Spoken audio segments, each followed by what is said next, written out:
Hey guys, Stag, Stag Wastelanders. So I'm out here on the range. Going to do a shooting video with the tried and true TG36E. Going to be making some long range shots, or fairly decently long range shots. Going to show you the target. I'm sure you guys can see it up there on the hillside. The white silhouette. Haven't ranged it yet, but I'll do that real quick with the optic and tell you how far I'm going to be shooting. With some range dynamics, 55 grain, 223 from Fiocchi. And we're going to see if I can make some headshots, maybe some torso shots on the steel silhouette. And going to be doing that from prone. So we're going to try that, and I'm going to do a camera view of the rifle shooting, and then a camera view zoomed in on the silhouette to see if we can see the hits. It's 96 degrees out here, and there is, I'd say, about a 1/2 mile to 1 mile an hour wind. So we're going to see if I can make those shots. And then I'm going to talk about definitely why I chose this as my recce rifle, DMR, whatever you want to call it. So after the intro, we'll get into it.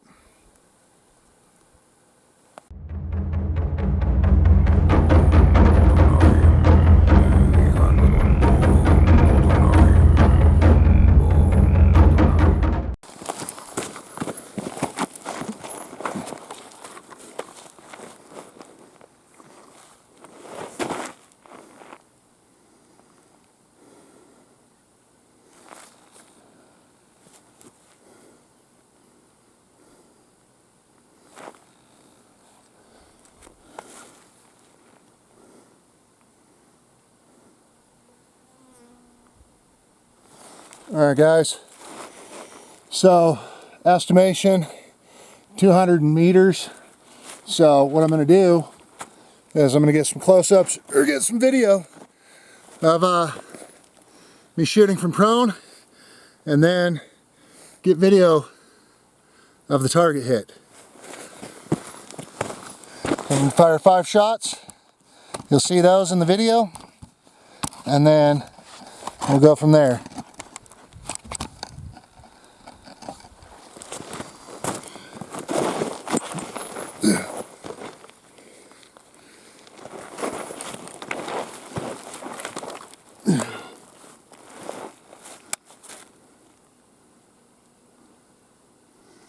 I'm going to go for the center of chest.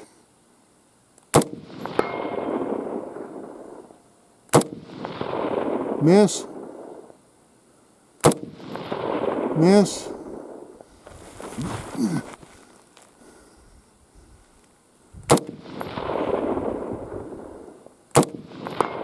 Hit. Hit. Hit.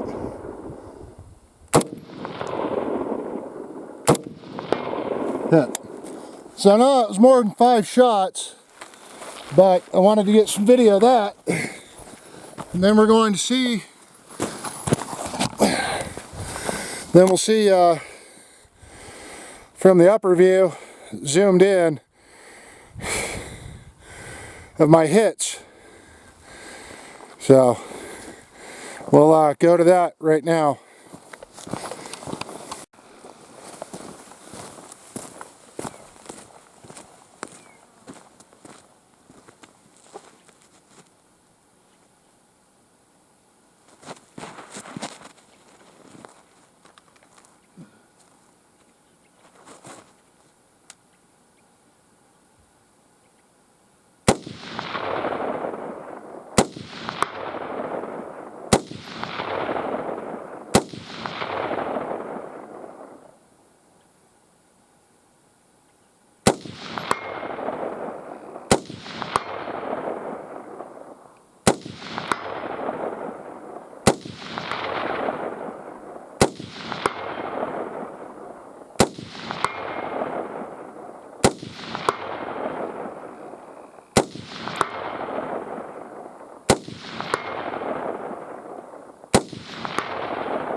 Well, here's all my hits that impacted. It's not the ammo that I zeroed this rifle with, so I had to do my holds. But as you can see, I still made hits consistently in the upper torso and on the A-box and on the shoulder there. I mean, obviously this is just wounding. This is worse. We don't worry about this guy or this guy, but those ones are consistently, or this guy that's a flyer up here. But 200 meters, ammo I didn't zero with,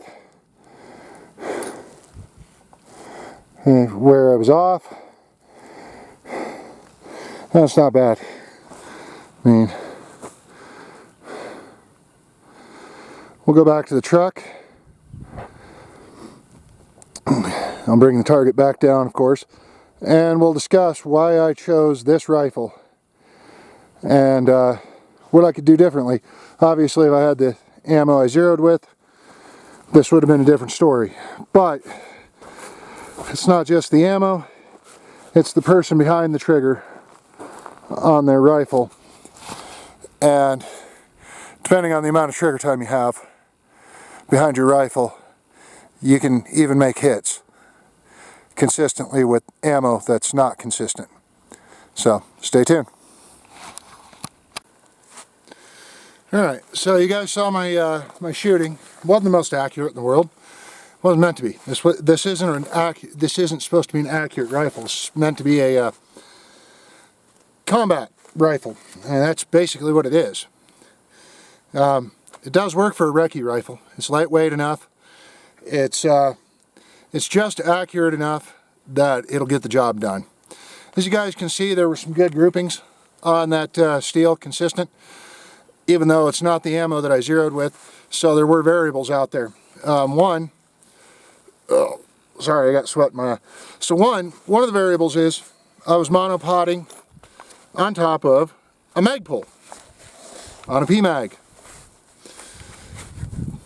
So shouldn't exactly expect it to be extremely accurate monopotting, especially when you have something like a mag pull underneath your magazine.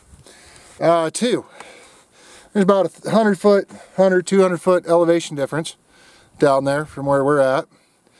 Not to mention that's at 200 meters. I zeroed this rifle at 25 meters, 25 yards, so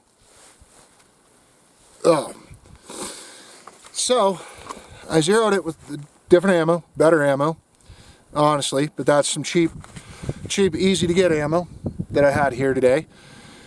But the accuracy was still decent. Once I figured out on a couple of misses where I needed to do my holds, became no problem making consistent hits on the steel. And that's what we need to you need to have considerations like that. So in an SHTF scenario, without rule of law, whatever you want to call it, bug out, whatever, you know, everything's gone south. You're not going to have match grade ammo in your rifle. And another thing that I don't talk about is the pencil barrel. It's a thin barrel, heats up quickly. It's also gas piston. It's a gas piston operated rifle. But the main but I chose this rifle because one, it's a rifle I've always wanted since I saw them coming out. I talked about that in previous videos. Two, it's just accurate enough. It's been proven in multiple conflicts across the world. Granted, this is the Tommybuilt Tactical version, the TG36E. But most of the parts are German. As I mentioned before, the barrel's German. The bolt carrier group is German. The stock is German. The handguard is German. Magazines, obviously, that I'm using, I've gone down to P-mags because they fit in AR-15 mag pouches. And that's basically a lot of the changes I've made. But, excuse me there. The reason I went with this rifle, a lot of you guys asked this, well, Stag, you talk about building a tribe and having consistency and having, you know, like equipment, like weaponry systems. Why did you choose something that's not like everybody else's? This is not an AR-15. The reason is I've had a lot of trigger time behind AR-15s. I've always wanted a G36. Never thought I'd ever get one. And I did. I got one. But I spent a lot of time behind AR-15s. I have a lot of trigger time on them. To me, I wanted something different. That's why I did it. That's why I went with the G36. And there's nothing to say that I can't change out the mag well here. Obviously I can't do it on camera, but I can't change out the mag well to take AR-15 magazines. So that's a no-brainer. Why would I use something that is stoner designed, AR-18 design, or AR-18 based? Why would I use that? Why would I pick that as my weapon? Gas piston's far more reliable. We know this. Not that direct impingement isn't reliable, because it is. It's or internal piston, direct impingement, internal piston, whatever you want to call it. The AR-15 is extremely reliable, despite the rumors. But I chose the G36 because that's what I wanted. And, I mean, obviously, not everyone is going to have the same weapons preferences. Some guys like AK-47s. Some guys like AR-10s. I chose this because it fills the role, it fills what I need. It fills the recce role, it fills the combat role, it just fills that role for me. It's got a 19-inch barrel on it. It's still compact enough, even with a 19-inch barrel, to maneuver around into buildings and things. And so that's why I chose it. I made the decision to choose it based on multiple factors from past experiences, past training courses I've gone to, and coolness factor. Let's admit that it's coolness factor. But even at that, even with the coolness factor of it, I still shoot this rifle. And I know Military Arms Channel said that Tim said that this wouldn't be his choice of an SHTF rifle, but it's my choice of an SHTF rifle. It's my choice because that's the decision I've made. If things were to get bad, it'd be easy for me to do a battlefield pickup. But things aren't bad. This is my choice, and like I said, it is my SHTF rifle. Wolfen forced me into doing the paint job, which honestly I like, and it works out good. I have to do some touch up here and there. That's to be expected, but it gives it character. But I chose it because that's what I wanted. Don't have to have uniformity on a lot of things. You know, some guys might have in a real SHTF situation, you're going to find a lot of, as you bring people in, you're going to find a different variety of weapon systems. You're going to find from PCCs to G36s to AK-47s to AR-15s to AK-74s to CZ-805s to AR-10s to FALs to G3s. You're going to have that kind of situation. Is it accurate enough? Is this rifle accurate enough for SHTF? Yes. There's a lot of factors that went into my decision, and a lot of things I decided because it's a lighter weight weapon. It's still gas operated. It's still accurate enough for what I need to do. And as you guys saw, it's plenty accurate. And with the right ammunition, it's far more accurate. I found that out from using Hornady to zero it. Hornady 5.56. So, and 62 grain. I actually zeroed it with 62 grain. This is 55 grain, 223 ball ammo. It's not 5.56, but it's good enough to get the job done. And in a real SHTF scenario, isn't that really what you want? Something good enough to get the job done. It doesn't have to be it doesn't have to be a sub MOA rifle, or a 2 MOA rifle, or a 1 MOA rifle. It just has to be good enough to get the job done. And that's really what I was looking for, was something that's good enough to get the job done. And that's why part of our project has been sticking with the same rifles. Sticking with the weapon system that we know. And for me, with the amount of trigger time I've had behind this, between competition, shooting on my own, training in real world conditions like this, not on a flat range all the time where the variables are always the same. That's not what I'm looking for. I'm looking for real world conditions where variables are not always the same. I have to get down and out here. There's glass all over the place. There's shell casings. There's uneven gravel, uneven ground. And that's what I'm looking for, is real world conditions. And I want to put something through its paces in a real world scenario and real world conditions to get things done. And that's why I chose this rifle, because it's just good enough to get the job done in real world situations. So guys, I hope that answers the question that I've gotten a lot from people on Rumble and on YouTube, why I chose this when I preach about setting up a tribe, a team. Realistically, not everybody's going to have the same weapons platforms. It'd be nice to have uniformity. You're not always going to have uniformity in the real world. In a real SHTF scenario, you're not going to have uniformity. It's just the way the cards are. The way the cards are dealt. You're going to have uniformity. But as long as everybody has something that they share, a common ammunition, a common cartridge, then you're going to be close enough to being what you need. A 5.56 rifle, your preference of it, is what I preach the most. You don't have to have the best equipment. You don't have to have the greatest equipment out there. And, obviously I am testing and still running good equipment. You should have good equipment. You should have reliable equipment that's going to survive the brutalities of conditions like this out here. But, again, there were a lot of variables that went into this. And I'm not the world's greatest marksman. I'm good enough to pass. Realistically, that's what you want. You want to be good enough to pass. Especially in an SHTF scenario. Or WROL, whatever you want to call it. You want to be just good enough to pass and survive. And be able to continue on your legacy. And be able to keep those people that you care about safe.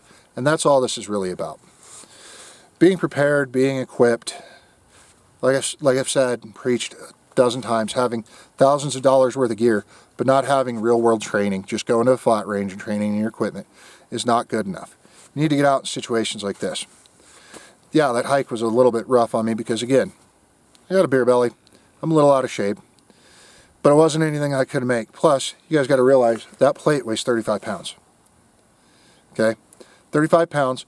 I had to go down a ravine, back up, and make a 100 to 200 foot elevation change out 200 yards. These are real world conditions. And that's why we preach, and that's why we train real world conditions with our equipment. That's why we do the things we do. That's why we hike. That's why we get out in our gear and we test it. But, again, I hope you guys understand that this is why I made these decisions. It's a lighter weight rifle.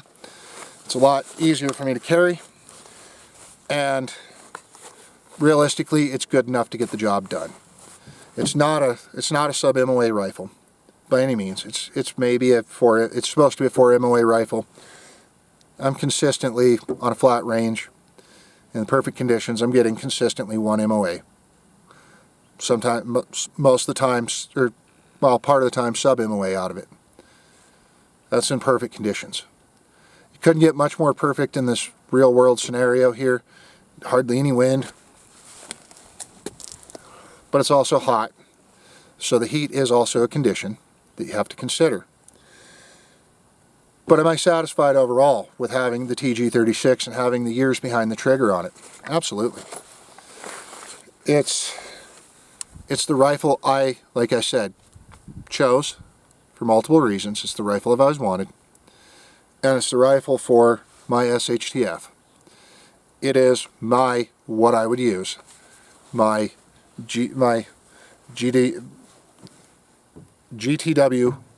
platform. It's my RECCE platform, and it's just generally what I love. It's accurate enough, gets the job done, and I know what I need to do with this rifle, with as much trigger time as I've had behind it. So, guys, may not be an AR-15 that you prefer, maybe an AK-47, maybe an AK-74, maybe a CZ-805 Bren, a Bren 2. What you prefer is what you're going to have out here in the wasteland. So as always, guys, this has been Stag with Wolf of Stag Wastelanders, and I'll see you in the wasteland.